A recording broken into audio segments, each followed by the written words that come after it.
नमस्कार दोस्तों, स्वागत है आपका के डिफेंस न्यूज़ में। दोस्तों, मैं आपके लिए डिफेंस रिलेटेड वीडियो लाता रहता हूं। अगर आप नए हैं तो चैनल को सब्सक्राइब कर लें और बेल आइकन को भी दबा दें, जिससे आपको नोटिफिकेशन मिलता रहे। दोस्तों, आज तक आप हमारे देश के कई फोर्सेस के बारे में जानते होंगे, लेकिन आज हम आपको एक ऐसी फोर्सेस के बारे में बताने वाले हैं जिनके ऑपरेशंस के बारे में ज़्यादातर भारतीय सेना को भी जानकारी नहीं होती है। दोस्तों, इन फोर्स को हम स्पेशल फ्रंटियर फोर्स SFF के नाम से जानते हैं। मैं आपको सारी जानकारी डिटेल्स में देता हूँ, ये कब और कैसे बनाया गया है। तिब्बती धर्मगुरु दलाई लामा के भारत आने के तकरीबन 3 साल बाद 14 नवंबर 1962 में SFF का गठन हुआ था।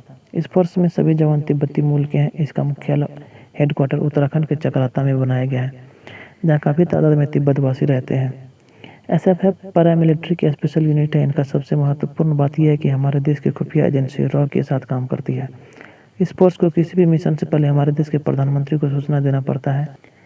इस फोर्स का मुख्य लक्ष्य था कि मूल रूप से चीन की सत्ता के लिए कभी भी युद्ध होने से पहले युद्ध के लिए तैयार रहे।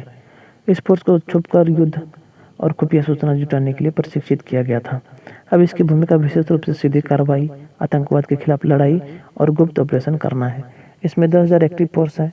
यह 1971 के भारत पाकिस्तान युद्ध, operation blue star, operation cactus, operation Pawan और 1999 में कारगिल युद्ध में भी अपनी योगदान दे चुके हैं। इनके पास अपना HAL का ध्रुव, चेतक, चीता और MI-17 भी जैसे कई हेलीकॉप्टर हैं। अब बात करते हैं इन्होंने कैसे 1962 में हारे हुए जगह पर फिर से अपना कब्जा कैसे किया। दोस्तों, जैसा कि आप जानते होंगे, कुछ दिन पहले गलवान घाटी में चीनी सेना ने घुसपैठ करने की कोशिश की थी। चोरी से वार किया था, जिसमें हमारे 20 सैनिक शहीद हो गए थे। जवाबी कार्रवाई में फिर हमारे सैनिक ने उसका 40 से 45 सैनिक को मार गिराया था। 29-30 अगस्त की रात फिर से चीनी सेना घुसपैठ करने की कोशिश कर रहा था, जो पेंगोंग झील के नज़दीक थाकोंग इलाके में एक चोटी है जिसे ब्लैक टॉप के नाम से जानते हैं। यहाँ पर चीनी सेना ने चोरी से अपने कई उपकरण लगा लिए थे और इसे पूरी तरह से अपने कब्जे में लेना चाहते थे, पर ऐसा हुआ नहीं।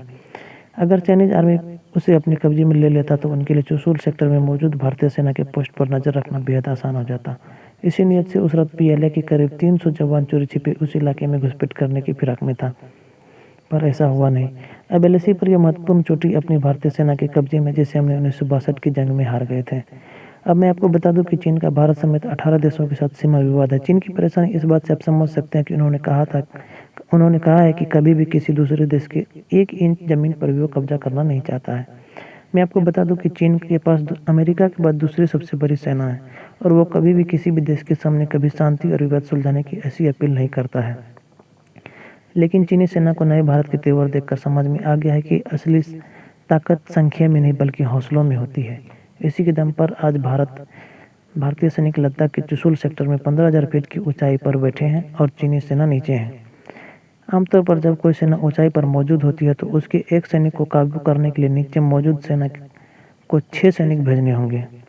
ब्लैक टॉप ऐसी पहाड़ी है जहां अपना कब्जा होना बेहद ही जरूरी था। वहां पर मौजूद PLA की CCTV और कई उपकरण था जिसे तोड़फोड़ दिया गया। दोस्तों, मैं आपको बता दूं कि चाइनीज आर्मी उतनी पावरफुल नहीं है जितना वो दिखाता है। कई तरह के वीडियो बनाकर वो दुनिया के साथ माइंड गेम खेल रहा है। वो ये बताना चाह रहा है कि उसका आर्मी काफ़ी पावरफुल है, पर सच्चाई ऐसा नहीं है। अगर आपको ये वीडियो अच्छा लगा हो तो वीडियो को लाइक करें, कमेंट करें और चैनल को सब्सक्राइब कर लें, ताकि आप आने वाले वीडियो को मिस न कर सके। नमस्कार।